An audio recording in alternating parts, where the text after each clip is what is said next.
Eu havia deixado uma atividade na aula de PPS, que essa atividade ela venceu no dia 27, ou seja, era o prazo que vocês teriam para realizar essa aula, tá?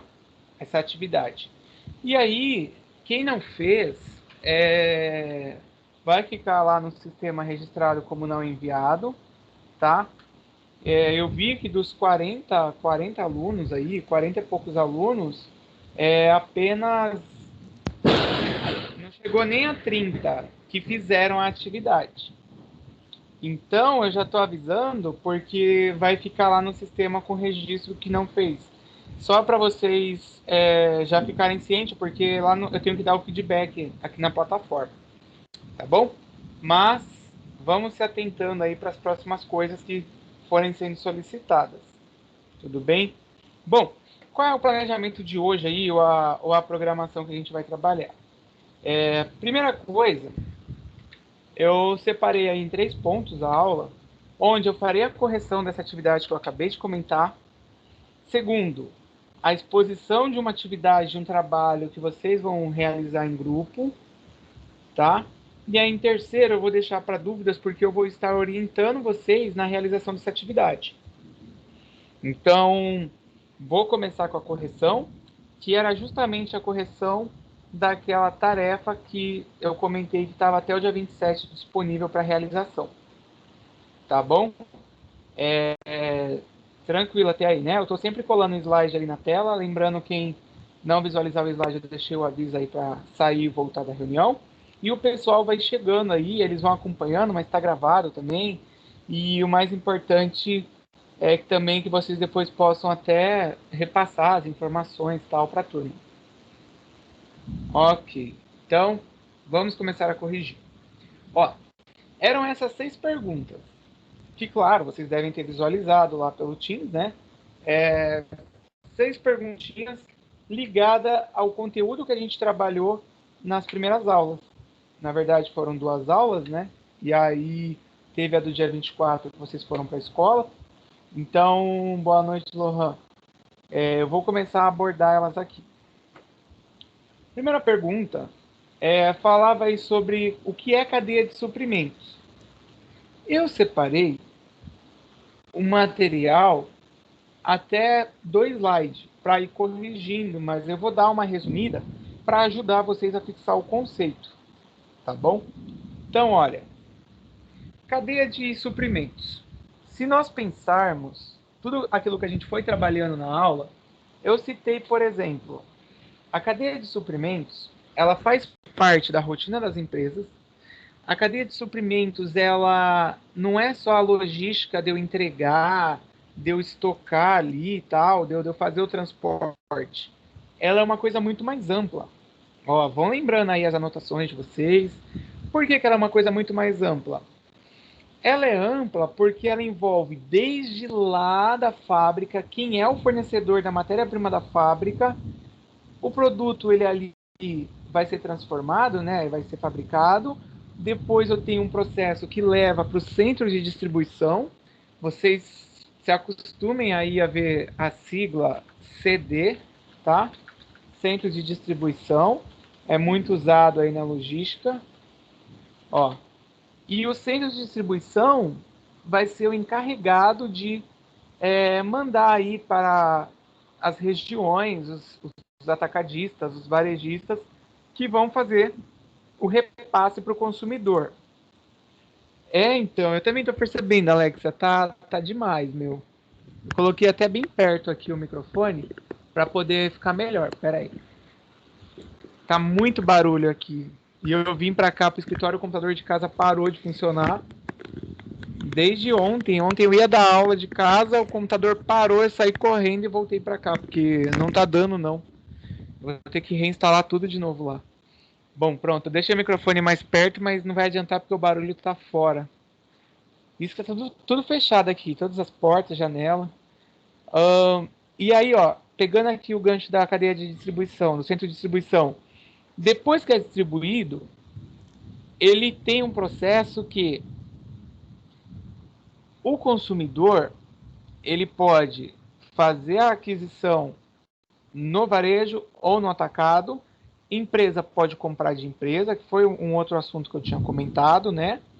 E aí também o material ele pode retornar, que é o que a gente chama de logística reversa, que é quando um item ele retorna na sua cadeia lá. Sei lá, o plástico, você tomou lá a Coca-Cola. A garrafa de plástico, ela retorna e aí eles utilizam no processo produtivo. Uma vez que o mesmo caminhão que vai cheio de refrigerante lá, que está tudo certinho, né, para ser consumido, ele pode retornar com esse material para poder ser feito aí o reuso, ok? Então, a cadeia de suprimentos, em resumo, ela envolve os fornecedores, envolve as empresas, envolve todos os elos que fazem parte aí do processo produtivo. Beleza? Essa primeira? Fez aula dele. Oi, Marcos. Marcos quer falar? Eu vou fechar. Fechei. Ô, Paulo, tem que sair e voltar, Paulo. Sai e volta. Mas é o que eu tô colando ali, ó. Esse daqui eu não colei, mas eu vou colar. Ó, tenta de novo aí pra você ver. Clica 2 vezes na minha foto pra ver se atualiza. Mas se não, eu me fala aí. Eu acabei de colar aí no chat. Tá bom? Essa é a primeira. Eu vou esperar você me falar aí eu vou começar a segunda aqui. Qualquer coisa eu mudo aqui. Bom, segundo ponto. A segunda pergunta eu pulei. Ah, sim, a segunda pergunta, ela fala sobre o ponto de origem e o ponto final da cadeia de suprimentos, tá? Qual é o ponto de origem? É lá o processo da fabricação. Então, eu tenho um pedido, esse pedido chega lá na fábrica para ser feito. Quando chega para ser feito, é onde inicia-se a cadeia, porque eu vou precisar fazer a solicitação de matéria-prima para a produção e aí eu inicio o meu processo. Então, essa segunda aí, eu já havia comentado em cima dessa primeira resposta, tá? Por isso que eu acabei não deixando aqui na sequência do slide. Tudo bem? Tudo bem? Todo mundo até aí está conseguindo relembrar? Quem anotou as respostas também? Ô, Paulo, vê se você conseguiu. Então, a energia tá complicada. Aqui também deu uma piscada agora que eu achei que ia desligar. Vou para a terceira, ok? Se alguém tiver aí... Ah, tudo bem. Estou deixando gravado. Eu vou passar para a terceira e vou deixar colado aqui no chat. E aí eu vou continuando a explicação, pelo menos, aí eu espero para ver se volta para a gente poder fazer a, a explicação da atividade, tá? Ó, terceira. Vamos lá para a terceira. Eu vou esperando vocês aí retornarem enquanto eu vou explicando, porque pelo menos eu vou deixando gravado e fica melhor para salvar aí quem perder, tá? A terceira pergunta, ela falava assim, no ciclo de pedido ao cliente, quais são os elementos que fazem parte do ciclo de pedido ao cliente, tá? Bom, se vocês relembrarem lá da aula, né, que a gente tinha até visto, eu fui dando exemplo, fui mostrando, o ciclo do pedido ao cliente, ele é composto pelos seguintes elementos. A gente tem a preparação, que é quando o cliente faz o pedido, tem a transmissão, que é quando o pedido é enviado, é checado se está tudo certo. Aí eu tenho ali a entrada ou o recebimento do pedido, o atendimento, que eu vou dar o andamento àquela solicitação, a expedição, ou seja, eu vou preparar o pedido para enviar, e aí vai para o transporte, que vai garantir que o produto ou o pedido chegue até lá o cliente. Então, em resumo, essas são as etapas que compõem um ciclo de pedido ao cliente dentro aí do suprimento, tá? De novo, essa tarefa, ela era uma tarefa que eu havia deixado para que vocês pudessem rever aí os conteúdos, tá? Ou relembrar. E a número 4, até, se a gente olhar a número 4, peraí, Paulo, que eu vou dar um jeito. Se a gente olhar a número 4, a número 4, pronto, agora eu mudei, Paulo, me fala aí se vai. A número 4, ela também está respondida aqui nesse slide, nessa informação. Por quê? Qual era a número 4? A número 4 falava, ó, sobre a expedição e transporte, faz parte de qual ciclo? Se você olhar, né, no ciclo do cliente, a expedição e transporte, elas estão aqui, ó. Então, as duas fazem parte aí do ciclo do pedido ao cliente, tá? Então, ó, eu respondi a 3A e respondi a 4, porque a 4, o conteúdo dela tá aqui, que também faz parte do pedido ao cliente. Ok? Dúvida? Alguém quer falar? Tudo beleza?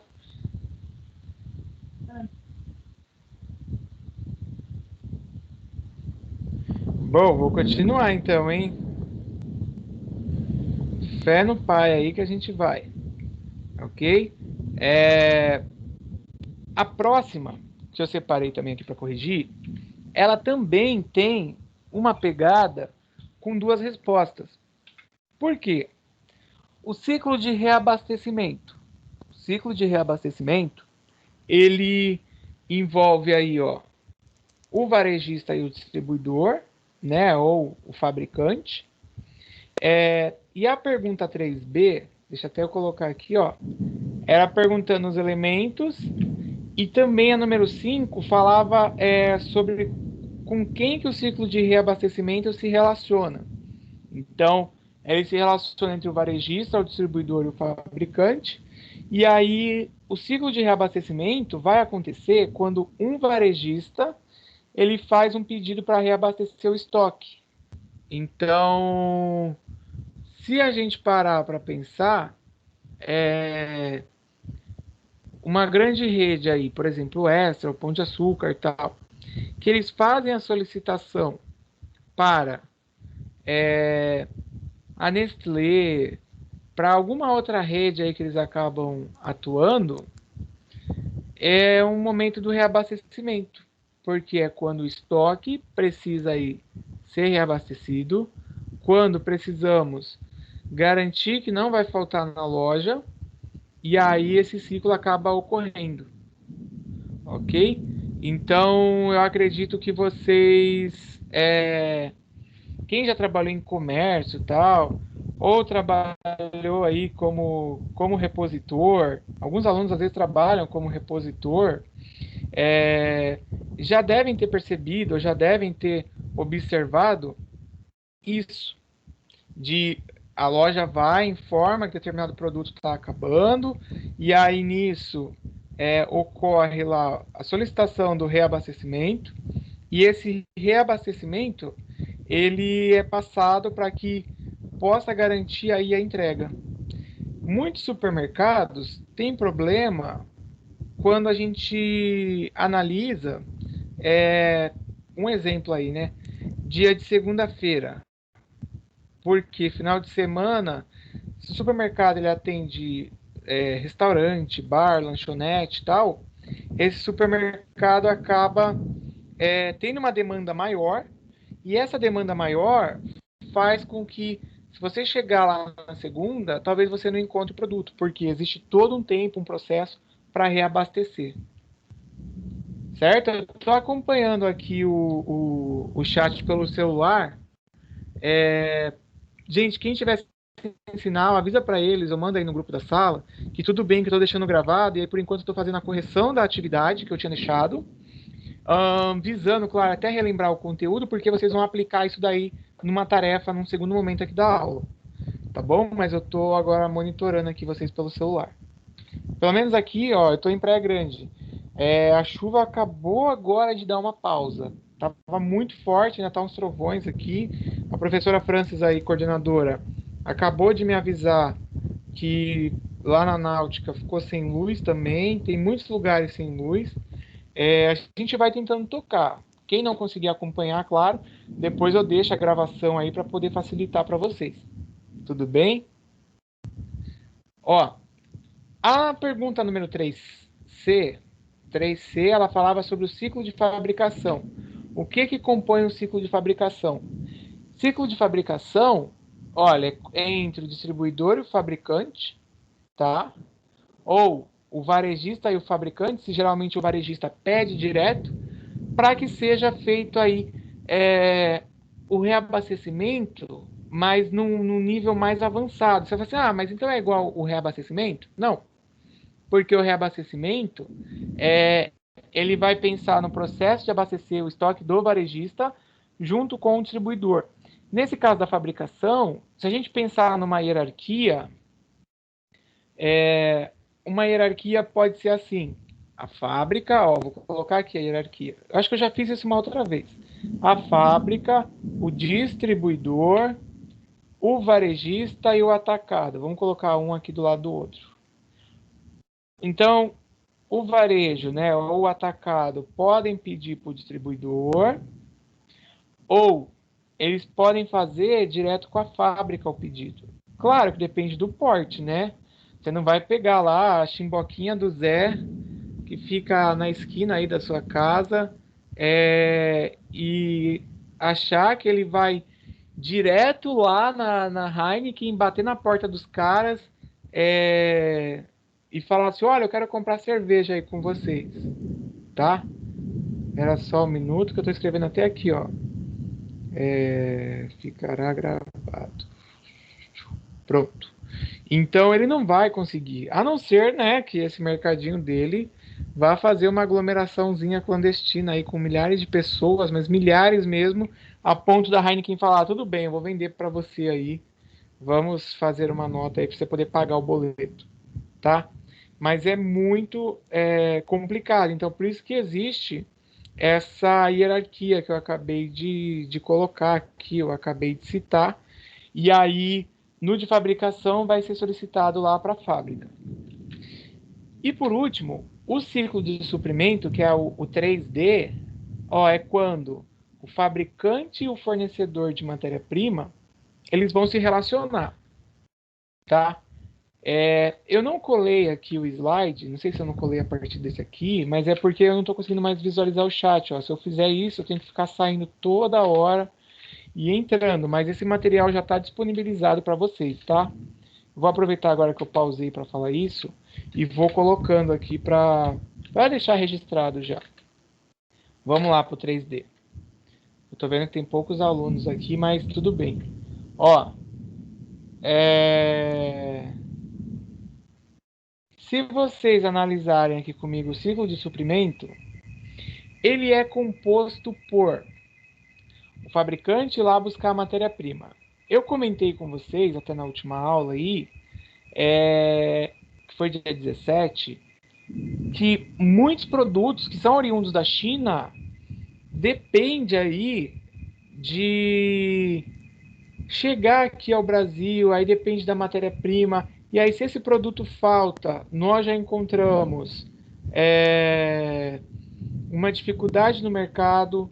Se ele é um produto que a indústria nacional faz e percebe que não está vindo importado, às vezes o preço pode subir. Então são vários fatores que acabam aí interferindo, tá? Um exemplo até sei aí a turma que tem moto, carro, mas eu fui essa semana na oficina e aí acabei vindo lá tal para trocar o óleo da moto.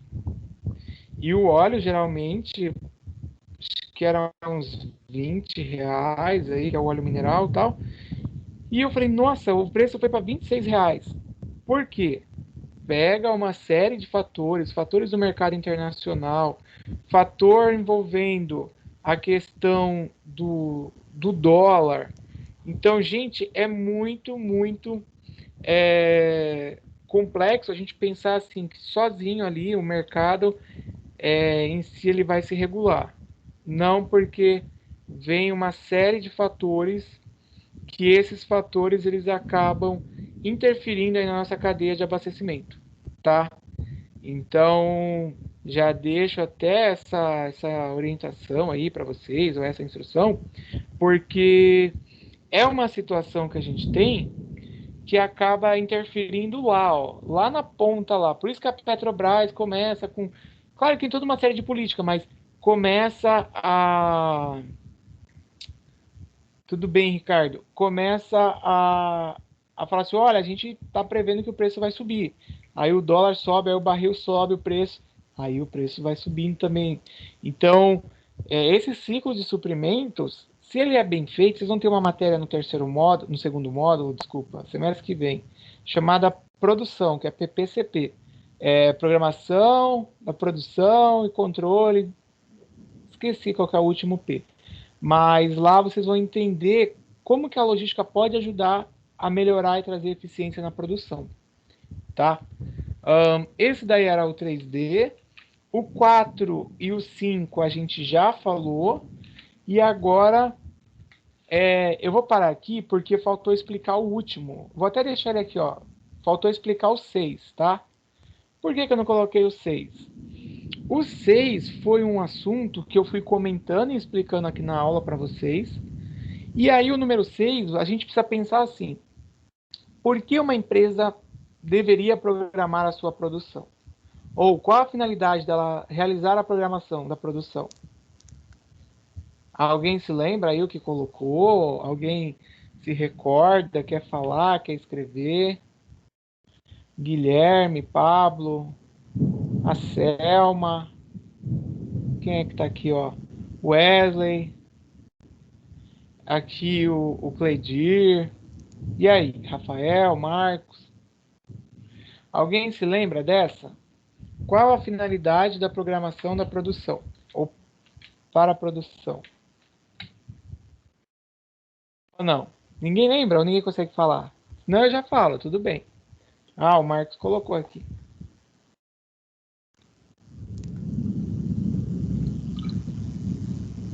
Beleza, Marcos, muito bem. O Marcos colocou que é a ação de avaliar a demanda total a ser produzida pela fábrica e então determinar quando cada atividade produtiva será executada.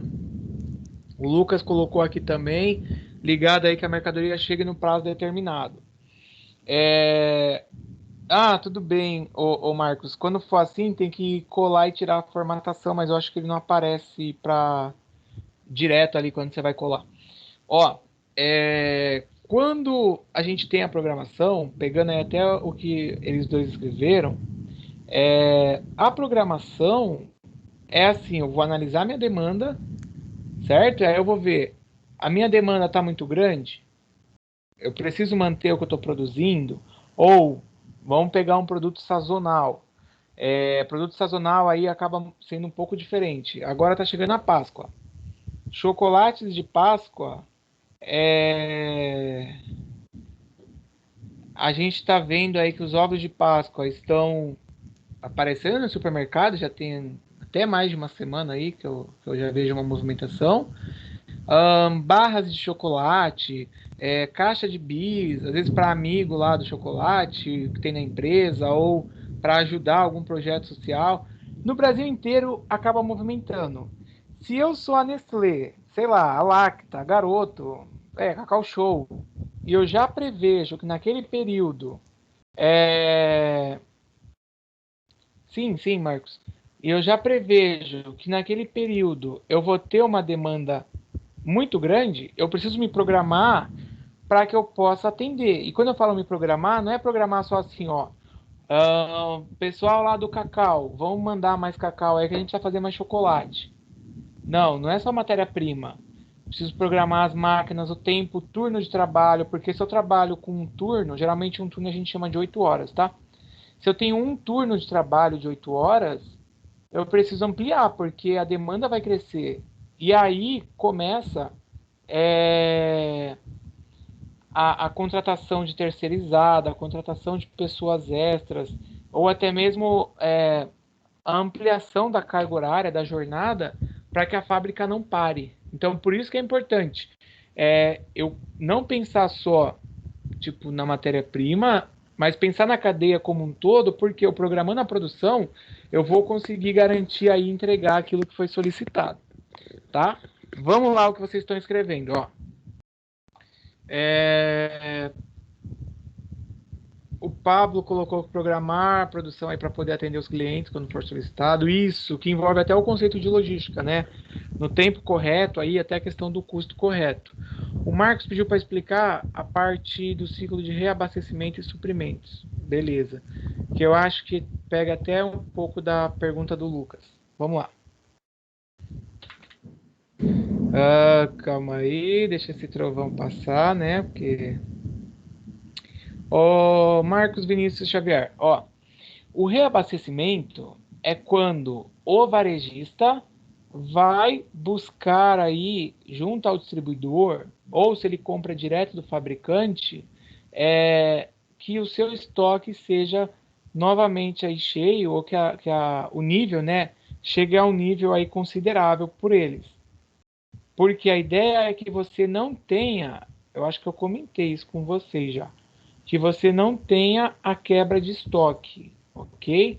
Porque quando eu tenho a quebra, quer dizer que eu tenho falta, o cliente pode chegar na minha loja, ou se eu sou lá um distribuidor, e aí o varejista me aciona, e eu deixo ele na mão, pode ser que ele busque aí outro distribuidor.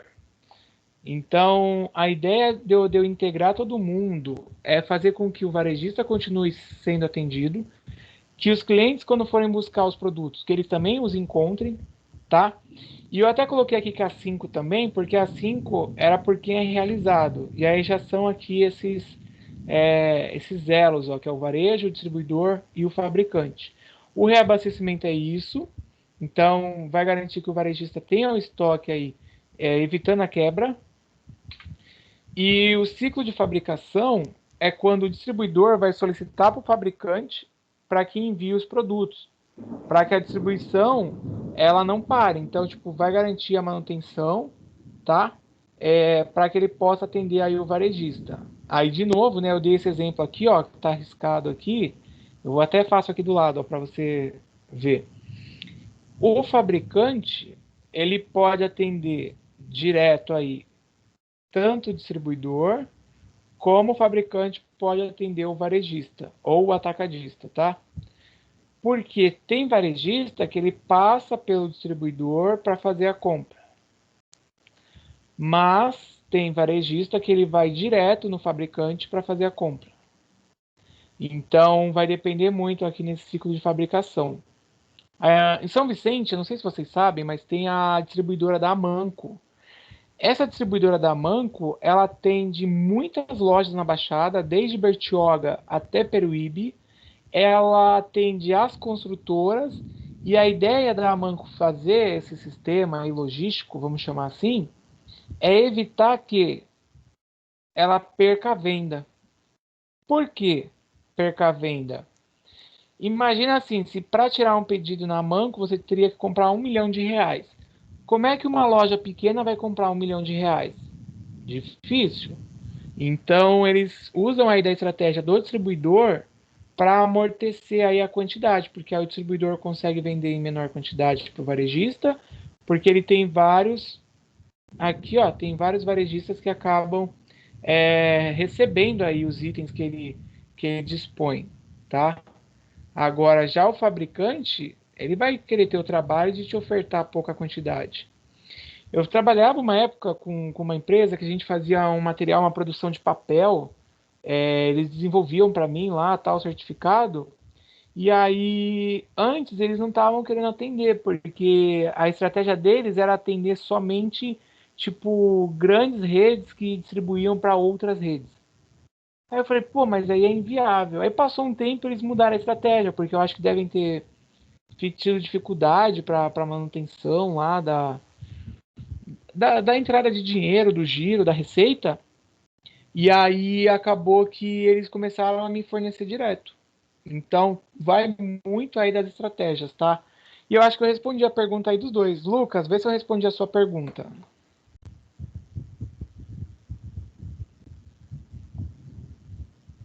Sim. E aí eu vou passar então para a próxima. Deixarei gravada. Beleza. Respondi o Cauã que eu vou deixar gravada. Outros professores saíram da aula, que ficaram sem internet, mas ainda assim eu ainda me mantive aqui, né? Firme e forte. Mesmo com raios, trovões, relâmpagos, bolsonaros, mas a gente está firme e forte. Bom, passando aqui e tal. E aí eu vou explicar a atividade. Então o que eu vou fazer? Eu vou pausar a gravação, porque eu vou dividir em duas partes a correção